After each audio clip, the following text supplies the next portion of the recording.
Good morning everyone. आज कर रहे हैं बच्चों हम लोग क्लास 11th का 9th chapter that is sequences and series.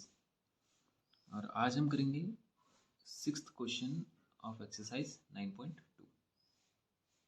तो शुरू करते हैं। देखिए क्वेश्चन कह रहा है if the sum of certain n numbers of terms of the AP is 116। तो देखिए एक क्वेश्चन तो यही बन गया। बोल रहा है if the sum of certain n numbers of the AP, ये एक AP है, अर्थमेटिक प्रोग्रेशन दे रखी है, आपने देखा होगा 25 में से 3 22, 22 में से 3 19, ये AP है। बोला इस AP के ये जो टर्म्स हैं इनको प्लस करने पर 116 आता है। अब इनको आप ऐड कीजिए 25 और 22, ये तो 47 और 9 56 और 10 66। तो अभी आपने देखा इनको जोड़ के तो केवल 66 आ रहा है, यानी हमें चाहिए 116। तो आगे कहाँ तक बढ़ूँ मैं, इसकी अगली वाली टर्म भी ले लेते हैं, फिर उसकी अगली वाली टर्म भी ले लेते हैं। तो बोल रहा है पहले तो आपको n निकालना है। निकलने के लिए तो कह रही है यहाँ पे से भी निकल सकते हैं, आप सीधा सीधा भी निकाल सकते हैं, ठीक है। लेकिन इसे तो हम ऐसे नहीं करेंगे ना, क्योंकि अगर यही नंबर बड़ा हो जाता तब तो हमें फॉर्मूला से ही करना होता, वरना आप इसे डायरेक्ट यहाँ पे भी कर सकते हैं। देखिए 25 और 22 कितना हो गया 47, और 19 कितना हो गया 47 और 9 56 और 66। अब अगला टर्म क्या होने वाला है, 19 में से 3 गया तो कितना बचता है 16। यहाँ पे तक हो चुका था हमारा कितना 66, 66 और 16 कितना होता है 66 6 72 10 82। फिर अगला टर्म 13 होना था तो 82 और 13 95। फिर अगला टर्म होना था 10, ये आ गया 105, ठीक है। फिर अगला टर्म होना था 10 में से 3 गया 7, 112। और अगला टर्म होगा 4, 112 4 116। ये तो यहीं से निकल गया 1 2 3 4 5 6 7 8। एन की वैल्यू कितनी आ रही है 8 आ रही है। ये तो ये तो आप समझ गए ना कि मतलब इस तरह से आपको निकालना है कि कौन से कितने टर्म्स तक का सम 116 होगा। तो मैंने आपको जनरल वे में बताया, इसको करना तो फॉर्मूले से ही है, क्योंकि बड़ी बड़ी सीरीज में तो क्या करेंगे आप, लगाना तो फॉर्मूला ही पड़ेगा। तो असल में मीनिंग क्या है ये मैं यहाँ से आपको बता रहा था, ये इसका मीनिंग कि आप कहाँ तक ऐड करें कि 116 आ जाए, उस नंबर को बताइए। तो वो नंबर क्या है 1 2 3 4 5 6 7 8, ये हो गया एन की वैल्यू 8। चलो एक क्वेश्चन यहाँ हो गया। दूसरा बोल रहा है फाइंड द लास्ट टर्म। तो बोल रहा है इसके बाद जो आपकी लास्ट टर्म होगी इस सीरीज की, मतलब जहाँ तक 116 आ रहा होगा उसकी जो लास्ट टर्म होगी वो भी बताओ। तो ये भी हमें पता चल गया 4 है, ठीक है। तो ये दो चीज़ें बतानी, फाइंड द लास्ट टर्म और ये एन। तो शुरू करते हैं हम लोग। सबसे पहले बच्चों गिवन वैल्यूज लिख लीजिए। सबसे पहला हमें एपी में एक गिवन है यहाँ पर कितना 25। डी आपको पता है, डी होता है कोई भी टर्म माइनस करेंगे उससे उसकी प्रीवियस टर्म को। मतलब जैसे 19 में से 22 घटा दीजिए, 22 में से 25 माइनस कर दीजिए, ठीक है। किसी को भी माइनस कर दीजिए, बस उससे पिछले वाले को माइनस कीजिए। 22 से 25 घटाना है, ना कि 25 से 22, 19 से 22 घटाना। तो आप देखेंगे डी आ रहा है -3, ठीक है। आपसे पूछे एन और गिवन है हमें सम ऑफ एन टर्म्स 116, बोले ना सम करके 116 आते हैं। अब आपको एपी के सम का फॉर्मूला तो पता है, सम ऑफ एन टर्म्स क्या होता है एपी में, n/2 2a plus n-1 into D. Okay, तो n है हमारे पास, ये हमें पता नहीं। एस एन हमें गिवन है 116, ये जो दे रखा था हमें, सम जो है वो 116 आ रहा है। 2 इंटू ए कितना है 25, अगेन n हमें नहीं पता, और डी हमारे पास आ रहा है -3। इसको इधर ले जा लीजिए, 116 232 n हो जाएगा 50। अब पहले इसको सॉल्व कर लीजिए, माइनस का 3n प्लस का 3, -3 वन जा 3n, minus minus plus 3 one जा 3।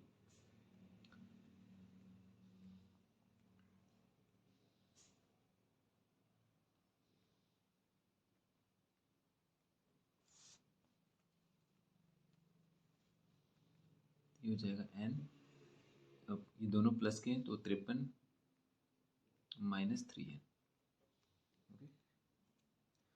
53 माइनस 3n। अब देखिए, अब इस n को इधर मल्टीप्लाई कर लीजिए,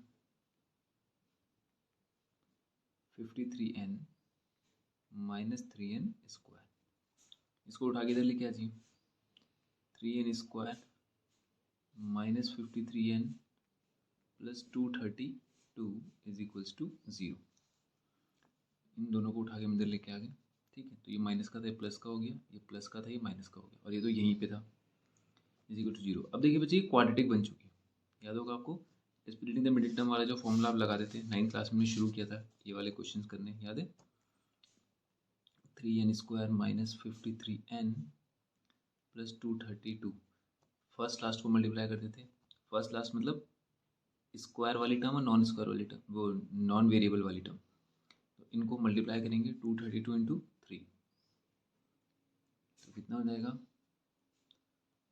696। 696 कैसे फैक्टर, जिनको प्लस करने पर क्या आ जाए 53 आ जाए, तो इसको फैक्टराइज करेंगे, 2 3 जा 6, 2 4 जा 8, 2 8 जा 16, 2 1 जा 2, 2 7 जा 14 और 2 4 जा 8, 2 8 जा 16, 2 7 जा 14, 3 2 जा 6, 3 9 जा 27। ओके, तो ये हो जाएगा हमारा कितना 29, तो एक प्राइम नंबर है तो इसी से जाना है इसको, 2 2 जा 4, 2 जा 8, 3 जा 24, 24 इंटू 29, भाई 24 और इंटू 29 आना तो यही है, और इनको जरा प्लस कीजिए आप, 29 और 4 33 और 10 43 और 10 53, सही आ रहा है, ये आगे दो फैक्टर्स के। ओके, तो इसको हम इस तरह से लिखेंगे, 3n square minus 24n plus 29n plus 232,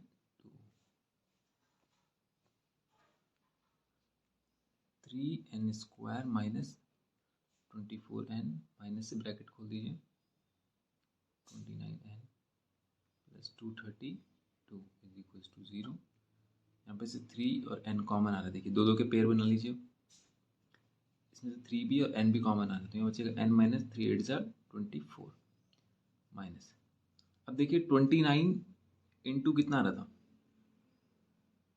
इन दोनों में से अगर मैं कॉमन चेक करूँ तो कितना आ रहा है, अगर मैं पूरा 29 कॉमन ले लूँ तो 29 से 232 कितने टाइम्स आते हैं चेक करेंगे,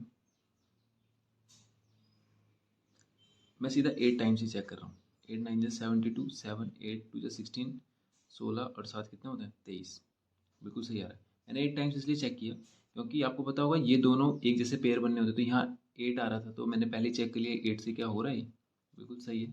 तो 29 कॉमन ले लेते हैं, यहाँ बचेगा n, अब आपने माइनस बाहर ले लिया तो ये प्लस वाला भी क्या हो जाएगा माइनस, ठीक है। अब देखिए ये दो टर्म बनी, इनमें से n माइनस 8 कॉमन आ रहा है, इसको बाहर ले लेते हैं, और 3n minus 29 is equals to 0। अब देखिए n minus 8 is equals to 0 पर n इज इक्वल्स टू कितना हो जाएगा 8, और 3n minus 29 is equals to 0 पर 3n is equals to 29, n is equals to 29/3। अब देखिए 29/3 को आप एक वैल्यू हमारी होगी 29/3 और एक वैल्यू होगी हमारी n इज इक्वल्स टू 8, ये दो वैल्यूज हमारे यहाँ से आ गई n का वैल्यू, ठीक है। अब आप देखेंगे n इज इक्वल्स टू 29/3, जब हम कोई ए बी की बात करते हैं तो हम ऐसे ही तो बोलते हैं, ये फर्स्ट टर्म हो गया यानी फर्स्ट, ये सेकंड, फिर ये थर्ड, फिर 4 5 6, कभी आपने ऐसे देखा है कि हम ऐसे बात कर रहे हो कि 4.5 वाली टर्म जो कौन है वो ये है, ऐसा तो कभी नहीं होता, या 5.3 नंबर वाली टर्म, ऐसा तो कभी नहीं होता। तो अगर आप यहाँ 29/3 को चेक करेंगे तो ये तो डेसिमल में ही आना है, 3 के टेबल में 29 तो आता नहीं, 3 9 से 27 यानी कि 2 यानी 9 पॉइंट समथिंग आएगा, तो इसका मतलब डेसिमल में तो n की वैल्यू नहीं हो सकती भाई, n की वैल्यू ना तो डेसिमल में हो सकती है ना माइनस में हो सकती है, ये कुछ ऐसा ही है जैसे आप अपने स्कूल में अगर ये बताएंगे कि कितने स्टूडेंट्स हैं तो आप कभी ये तो नहीं बोलेंगे कि 5.1000.7 स्टूडेंट हैं, ऐसा तो कभी नहीं बोलते, n हमेशा कंप्लीट नंबर में ही लेते हैं हम लोग ना, विदाउट डेसिमल। दूसरा आप कभी ये भी नहीं बोलेंगे कि -1000 स्टूडेंट है, -200 स्टूडेंट है, ऐसा तो नहीं बोलते।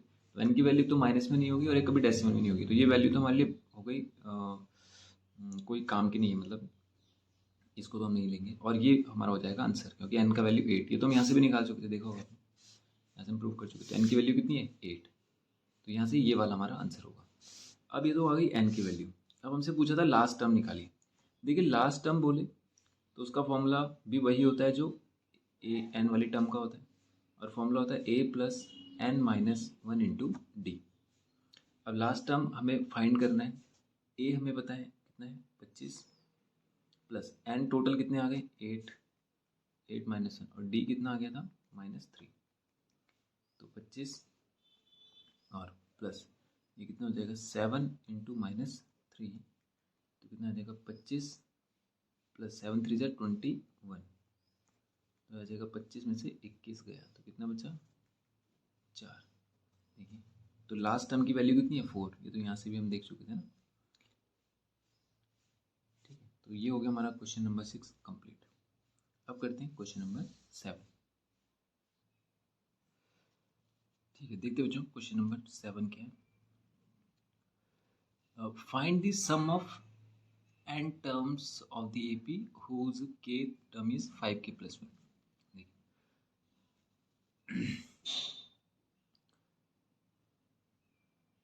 आपको क्वेश्चन बोल रहा है आपको सम निकालना है n टर्म्स का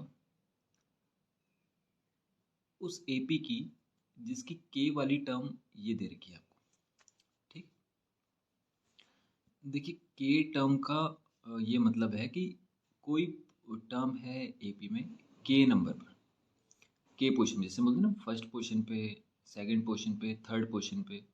जैसे यहाँ पे देखिए आप इस क्वेश्चन में क्या था, फर्स्ट पोजीशन पे 25 था, सेकंड पोजीशन पे 22 था, तो वैसे ही यहाँ पर कोई पोजीशन है उसको नाम दे दिया है इन्होंने के पोजीशन।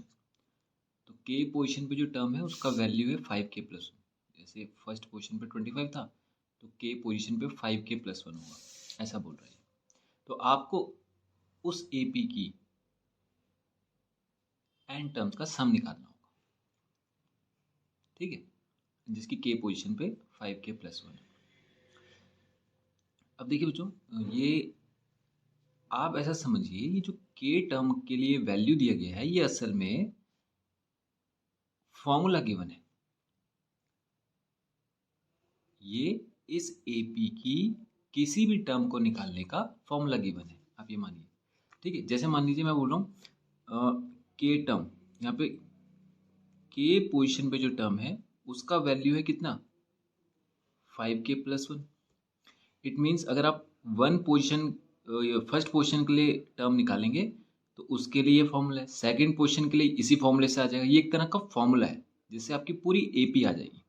ठीक है, जैसे सपोज कीजिए मैं रखता हूँ k इज इक्वल्स टू 1, तो k 1 रखने पर मतलब मेरे पास फर्स्ट पोजीशन की टर्म आ गई। बोले ना k पोजीशन, तो जैसे मान लीजिए मैं बोलूँगा k पोजीशन पे जो टर्म होगी उसके लिए इस वैल्यू में रखूँगा, इस फॉर्मूले में रखूँगा वैल्यू, तो मेरी वो टर्म आ जाएगी। तो अगर मैं k की जगह 1 रखता हूँ तो मतलब कौन सी पोजीशन थी पहले k, मैंने 1 रखा तो कौन सी पोजीशन बन गई 1 पोजीशन, फर्स्ट पोजीशन बन गई कि नहीं। तो मैं k की जगह पे क्या रखा 1, तो वैल्यू क्या बनी हमारी 5 into 1 plus 1 is equal to हो जाएगा कितना 6, 5 1 5 प्लस 1 6। अब k की जगह पे 2 रखिए, k इज इक्वल्स टू 2, तो कितना आ जाएगा फिर ये सेकंड पोजीशन पे आ जाएगा, तो ये हो जाएगा 5 इंटू 2 प्लस 1, कितना हो जाएगा 11। ओके, दो टर्म काफ़ी है क्योंकि हमारे यहाँ से सीरीज बन गई। अब देखिए पहला टर्म क्या हो गया हमारे पास 6, दूसरा हो गया कितना 11, कितने का डिफरेंस आ रहा है 5 का, 6 5 11। अगला क्या होना है 11 5 16, चेक कर सकते हैं हम। के की जगह पे 3 रखिए, 5 इंटू 3 प्लस 1 15, और एक कितना हो जाएगा 16। देखिए आ रहा है। तो ये हमारा दो टर्म से काम चल जाता है। ये मैंने चेक करने के लिए आपको थर्ड टर्म भी निकाल के दिखाया।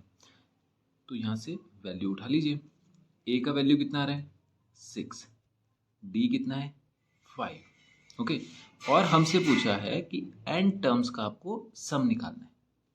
तो सम का फॉर्मूला क्या होता है Sn is equals to n by 2 2a plus N minus 1 into D. अब एन तो हमें पता नहीं है, तो एन की जगह पे एन ही रखिए। 2 इंटू ए की जगह पे कितना था 6, प्लस अगेन हमें एन नहीं पता, और डी कितना था 5। N by 2, 2 6 12 plus 5n minus 5।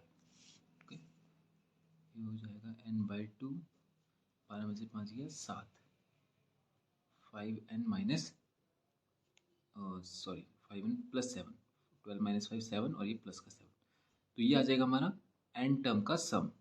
S N is equals to N by 2 5n plus 7। बस यही इसका फाइनल आंसर होगा, क्योंकि हमें n का वैल्यू पता नहीं है। n की जगह पे उसने बोला था n टर्म्स का ही सम निकालना है, तो कोई नंबर तो आएगा नहीं यहाँ पे, तो ये हो जाएगा हमारा फाइनल आंसर। ओके, तो ये हो गया क्वेश्चन नंबर 7 भी हमारा कंप्लीट। ठीक है बच्चों, तो आज के लिए इतना ही करेंगे। नेक्स्ट वीडियो में करेंगे क्वेश्चन नंबर 8। Thank you.